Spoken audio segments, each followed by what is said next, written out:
Hello everyone, फिर से आप लोगों के सामने ये क्राइम के घटना को लेकर आ गया हूँ। आज जिस क्राइम के घटना को बताने जा रहा हूँ, ये घटना जो है हुई तो थी 31 दिसंबर की रात को, लेकिन 1 जनवरी की सुबह सुबह एक इलाका में एक आदमी जो है नीम के झाड़ में लटकते हुए लोगों को दिखाई दिया, नजर पड़ा।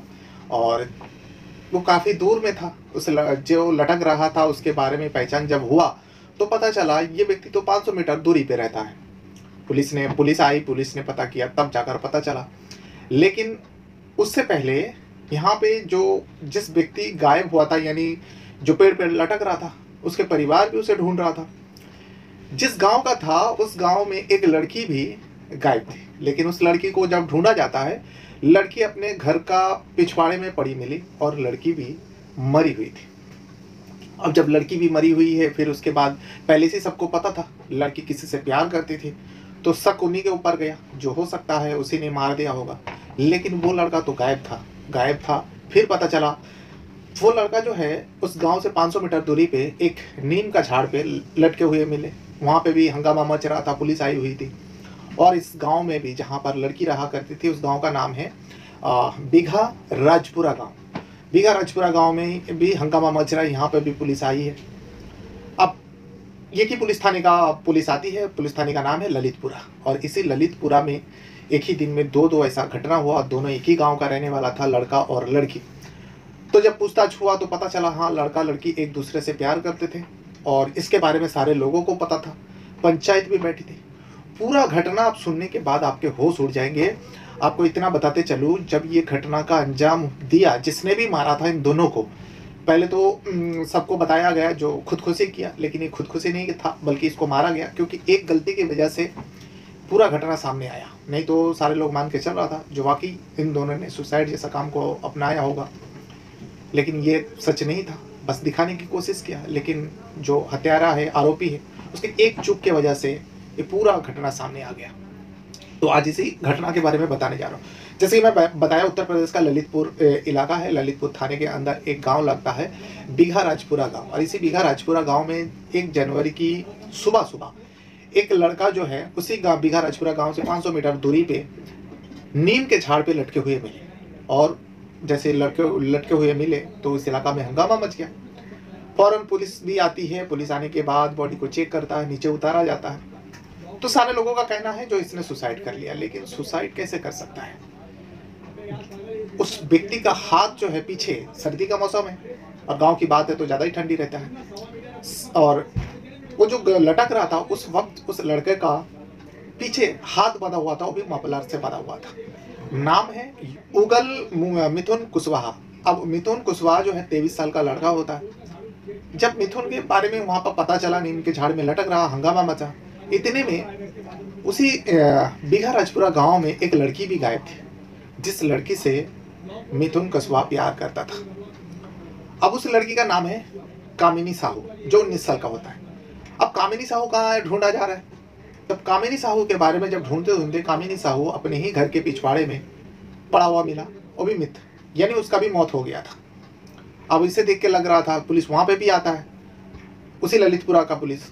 और जब उस कामिनी का बॉडी देखता है तो कामिनी के बॉडी से इतना पता चला जो इसका गला घोटा गया और कुछ रस्सी वगैरह से घोटा गया होगा। अब एक ही गांव में, एक ही मोहल्ले के दो लाशें, दो मतलब मर्डर हुआ है। एक तो लड़की की बॉडी उसी घर के पीछे पड़ा रहा, लेकिन लड़का जो है 500 मीटर दूरी पे ले गया और फिर उसके बाद उसको पेड़ पे लटका दिया गया। मरने वाला जो मिथुन है, मिथुन कुशवाहा का भाई मनीष ने जो कामिनी साहू का है, कामिनी साहू के परिवार के ऊपर पूरा इल्ज़ाम लगाते हुए मामला दर्ज कराता है। जब मामला दर्ज होता है तो पुलिस इन्वेस्टिगेशन करता है, क्योंकि उसके परिवार में भी कामिनी का भी मौत हुआ था। तो पुलिस जब इन्वेस्टिगेशन करता है तो पता चलता है कामिनी साहू और मिथुन कुशवाहा जो है एक दूसरे से बहुत सालों से एक दूसरे को चाहते थे, प्यार करते थे। और इस प्यार के बारे में पूरे इलाका में चर्चा था। चर्चा इस वजह से था, और उसका सजा भी काट रहा था मिथुन। चर्चा इस वजह से था क्योंकि मिथुन जिस कामिनी से प्यार करता था, इन दोनों के परिवार, खास करके कामिनी साहू के परिवार जो है, इस रिश्ते को मानने को तैयार ही नहीं था। किसी भी कीमत पर कामिनी की शादी मिथुन के साथ तो कराना नहीं चाहते थे। तभी जो है एक बार पंचायत बैठता है उस गांव में इन दोनों का रिश्ते को लेकर। जब पंचायत बैठता है, पंचायत में पूरा बात रखी जाती है दोनों तरफ से। मिथुन का भी परिवार बात बताते हैं और कामिनी की साहू के भी परिवार की बात सुना जाता है। सुनने के बाद पंचायत फैसला करता है, ठीक है, अगर ऐसी बात है तो दोनों को अलग होने की सलाह दी जाती है और दोनों को सजा भी सुनाता है। खास करके मिथुन के लिए तो सजा बहुत बड़ी हो जाती है, क्योंकि मिथुन को ये बात बताया जाता है, जो जब तक कामिनी की शादी ना हो, यानी देखिए जो प्यार करता है उसको ये सजा सुनाता है पंचायत, जो कामिनी की जब तक शादी ना हो तुम इस गांव में नहीं रह सकते, यानी उसको तड़ीपार कर देता है गांव से। अब इस बीच अगर कामिनी साहू के परिवार कहता है, इस बीच अगर मिथुन कस्बा कुछ कदम उठाता है, यानी आत्महत्या कर लेता है, तो इसकी जिम्मेदार कामिनी साहू का परिवार नहीं हो सकता। पंचायत के सामने ये शर्त रखी और मिथुन चले जाते हैं अपने मामा के पास। मामा मामी के पास जाकर रहने लगता है। अब सजा मिली थी, कामिनी भी यहाँ पे गांव में रहने लगती है, लेकिन इन दोनों के अंदर जो प्यार थी अटूट थी।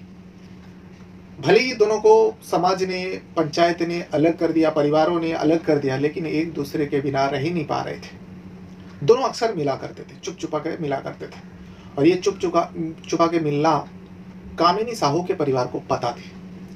होता यूँ है, कामिनी साहू का 31 दिसंबर को यानी 31 के रात को जो है कामिनी साहू से मिलने आए थे मिथुन कस्बा। मिलने आने की वजह जो थी, 1 जनवरी को कामिनी साहू का जन्मदिन था। अब जन्मदिन था तो कामिनी साहू के परिवार को लगा क्या, यकीन था जो मिथुन उससे मिलने जरूर आएगा और 31 रात को ही आएगा। अक्सर वो आता था, कई लोगों ने देखा है। तो इसीलिए कामिनी साहू के परिवार जो है एक षड्यंत्र रचता है, जो इस बार अगर मिथुन आया और आना ही है उसे, तो उसे हम लोग नहीं छोड़ेंगे।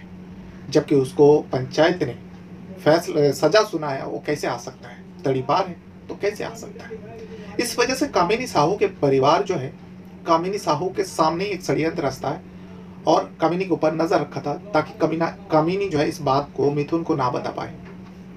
रात होती है, जैसी रात होती है और मिथुन कस्बा जो है कामिनी से मिलने कामिनी के कमरे में पहुंच जाता है। जैसे कामिनी के कमरे में पहुंच जाता है, सारे लोग जो है नजर रखे हुए थे। सारे लोग, खास करके कामिनी के माँ, कामिनी जो रामा देवी होते हैं, और कामिनी के 2 चाचा, एक का नाम है सुनील और एक का नाम है देसराज, तीनों ने मिथुन को पकड़ लेते हैं। और तीनों ने पहले से ही षड्यंत्र रचा था, जो मिथुन को इस बार हम लोग जिंदा नहीं छोड़ेंगे। और पंचायत के सामने ये भी फैसला कर चुके थे, जो अगर मिथुन ने कुछ कदम उठा लिया तो इसके जिम्मेदार हम लोग नहीं होगा। पहले से ये लोग जानते थे। और जब मिथुन को पकड़ते हैं, मिथुन को पकड़ने के बाद कामिनी के सामने बहुत मारते हैं। मारते मारते जो है ये लोग इतना गुस्से में आ जाता है कि तीनों ने उस मिथुन का रस्सी से गला घोट देते हैं। रस्सी लेकर जो है, तीनों था, वो अकेला था। कामिनी साहू के सामने ही जो है उसके प्रेमी मिथुन कस्बा का मौत के घाट उतार देता है। इसे देखने के बाद तो कामिनी साहू के पैर तले जमीन खिसक जाता है। अब अपने आशिक को मरते हुए देखा, उसके साथ वो पूरी जिंदगी काटने का सोच ली थी। अब जब वो अपनी आंखों से उसके परिवार उसको मारते हुए देखा, जान लेते हुए देखा, अब उसे रहा नहीं गया। कामिनी साहू ने कहा, जो मैं इस बारे में पुलिस को शिकायत करूंगी। पुलिस की शिकायत के नाम सुनते ही जो है रामा देवी, सुनील और देसराज, जो कामिनी के माँ और 2 चाचा होते हैं, तीनों ने कामिनी के ऊपर भी टूट पड़ता है। अब कामिनी को उसी तरीके से, जिस तरीके से मिथुन कस्बा को मारा, उसी रस्से से कामिनी का भी गला घोट देते हैं। अब 2 मर्डर कर देता है तीनों ने मिलकर।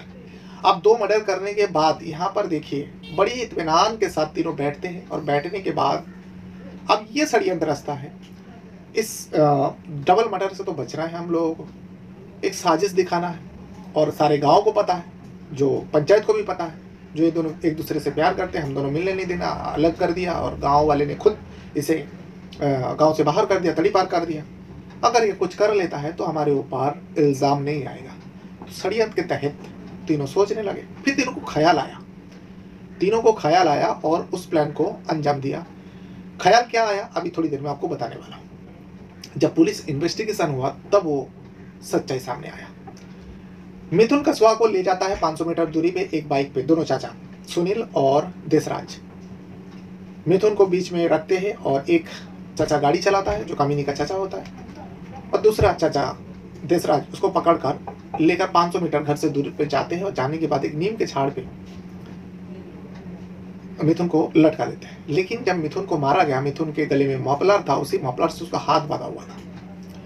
अब दो मर्डर किया था। सबसे पहले तो मिथुन का बॉडी को ठिकाने लगाया, फिर इन दोनों को ख्याल भी था जो आने के बाद कामिनी का भी बॉडी को ठिकाने लगाना है, ऐसा ना हो किसी ने देख लिए तो फिर बवाल हो जाएगा, हम लोग को सज़ा मिलेगी। इस वजह से जो है ना ये लोग हड़बड़ी में मिथुन को जो है पेड़ पे तो लटका देता 500 मीटर दूरी पे ले जाकर।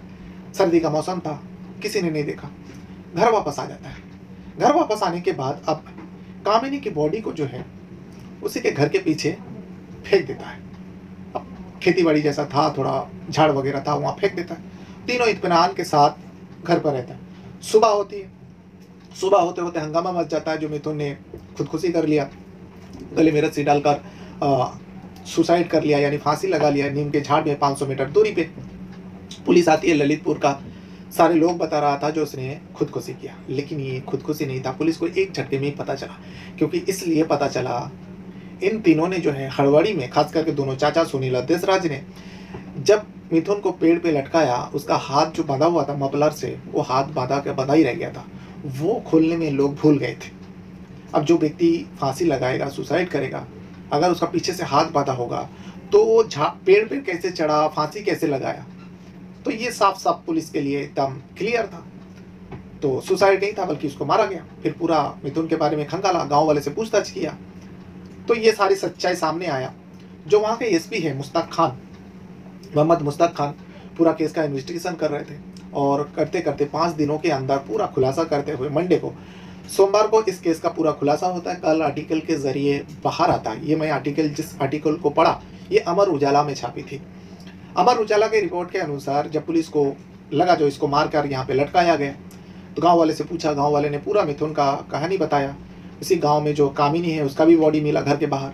तो लगा कि जो, क्योंकि देखिए मारने के बाद इन तीनों ने दोनों के मुंह पे कीटनाशक दवा भी छिड़काया था, ताकि ऐसा लगे जो कीटनाशक दवा खाने की वजह से इन दोनों का मौत हुआ। और वो तो उसने फांसी लगाया, लेकिन उसके मुंह में भी कीटनाशक दवा थी। ये सब साजिश से रचा था। पोस्टमार्टम के लिए भेज देता, और पता चला था जो गला घोटा गया था, रस्सी से निशान भी था। कामिनी साहू के परिवार से जब पूछताछ किया, तो कामिनी साहू की माँ रामा देवी, सुनील और देशराज जो चाचा है, तीनों ने तहरीर दिया। लेकिन तहरीर जो है कुछ काम नहीं आया, क्योंकि सुसाइड तो हुआ नहीं था, मर्डर किया गया था, और गांव वाला का भी कहना है। तो इसीलिए एसपी मोहम्मद मुश्ताक जो है गहराई से छानबीन किया, पता किया। पहले तो सबूत जुटाने की बात है, सबूत जुटाने की कोशिश कर रहा था। परिवार वाले नहीं मारा, ये तो एकदम साफ क्लियर हो गया था। तो सबूत कुछ नहीं मिला। सबूत इस वजह से नहीं मिला, इन तीनों ने उन दोनों को मारने के बाद, रामा देवी, सुनील और देशराज, बड़ी इत्मीनान के साथ, जैसे मैं थोड़ी देर पहले बताया, जो आगे जाके बताऊंगा, लोग सबूत मिटाने के लिए जो किस तरीके से इस केस से बचा जाए, इन तीनों ने दिसरा मूवी को बड़े आराम से देखा, प्लान किया, और उसके बाद इस तरीके से दोनों बॉडी को ठिकाने पे लगाया था। क्योंकि एसपी मोहम्मद मुश्ताक जब कुछ इन्वेस्टिगेशन कर रहा था, कुछ हाथ नहीं लगा, तब इन लोगों का मोबाइल पे सोशल मीडिया ऐप में जाते, जैसे कि यूट्यूब एक प्लेटफॉर्म है, उस यूट्यूब प्लेटफॉर्म में जाकर देखा, जिस रात को इन दोनों की मौत हुआ, पोस्टमार्टम से पता चला था 31 के रात को इन दोनों को मारा गया। जो कामिनी साहू के परिवार है, यूट्यूब में दिसरा मूवी को देखा था, और काफ़ी समय तक देखा था। इस वजह से जब इन तीनों को कड़ाई से पूछताछ किया, शक तो पहले से ही हो गया था, बस सबूत नहीं मिल रहा था। जब तीनों से कड़ाई से पूछताछ किया, रामा देवी, सुनील और देशराज से, आखिरकार तीनों टूटता है और पूरा सच्चाई बता देता है, जो हाँ, हम तीनों ने ही उन दोनों को मारा, मिथुन को और कामिनी को। कामिनी को तो हम लोग मारना नहीं चाहते, तो वो हमारे घर की बेटी थी, लेकिन कामिनी ने हम लोगों को कहा जो मैं पुलिस की शिकायत करूंगी, तुम तीनों ने मिलकर मेरे प्रेमी मिथुन कुशवाहा को इस तरीके से मारा। तो हम लोगों को आ जाता है गुस्सा। हम तीनों ने फिर कामिनी को भी उसी तरीके से, जैसे मिथुन को मारा, उसी रस्सी से कामिनी का भी गला घोट देता हूँ, और उसके बाद हम लोग तीसरा मूवी देखता हूँ। देखने के बाद हम लोग ये प्लान करते हैं, चलो ठीक है, सबसे पहले मिथुन का बॉडी को, दोनों जो देवर है मेरा, ये रामा देवी कहती है, जो हम दोनों का, हम मेरा दोनों देवर है, मिथुन की बॉडी 500 मीटर दूरी पे ले जाता है और पेड़ पे लटका देता है। लेकिन इन लोगों से गलती हो गई थी, हड़बड़ी में उनका जो उस मिथुन का हाथ जो बांधा हुआ था मफलर से, उस हाथ को नहीं खोला था, खोलने में भूल गया था। तभी जो है पुलिस को लगा ये सुसाइड नहीं था, ये आत्महत्या, यानी ये मारा गया था, आत्महत्या नहीं थी, इसको मारकर यहाँ पे लटकाया गया। तो इस छोटी-छोटी गलती की वजह से जैसे यूट्यूब में उसी रात को उस दृश्यम मूवी को देखना और फिर उसके बाद जब कड़ाई से पूछताछ किया तीनों का कबूलनामा, पुलिस चार्जशीट दाखिल करने के बाद दोनों को यानी तीनों को, रामा देवी, सुनील और देशराज को, दोनों के मर्डर के इल्ज़ाम में चार्जशीट बनाते हैं और बनाने के बाद कोर्ट पेश करता है। कल कोर्ट पेश किया था मंगलवार को और तीनों को जेल भेज देता है। सज़ा अभी मुकर्रर नहीं हुई। अब क्या सज़ा मिलेगी डबल मर्डर में? एक तो माँ है, दोनों चाचा हैं। इस तरीके से उस मिथुन और कामिनी का मौत के घाट उतारा है। कामिनी जो है 19 साल का था और मिथुन कस्बा जो है 23 साल का था। पूरा घटना उत्तर प्रदेश का ललितपुर का है। बहरहाल अपने साथ साथ अपना परिवार का भी बहुत ज़्यादा ख्याल रखिएगा। इस वीडियो को यहाँ तक देखने के लिए आपका बहुत बहुत धन्यवाद करता हूँ। कुछ कहना है, कुछ बताना है, वीडियो के कमेंट बॉक्स में आप अपना राय ज़रूर दीजिएगा। वीडियो देखते समय वीडियो को भी एक लाइक कर दिया करें और हाँ, आप कहाँ से वीडियो देख रहे हो उसके बारे में लिखेंगे तो हमें अच्छा लगेगा। Thank you very much.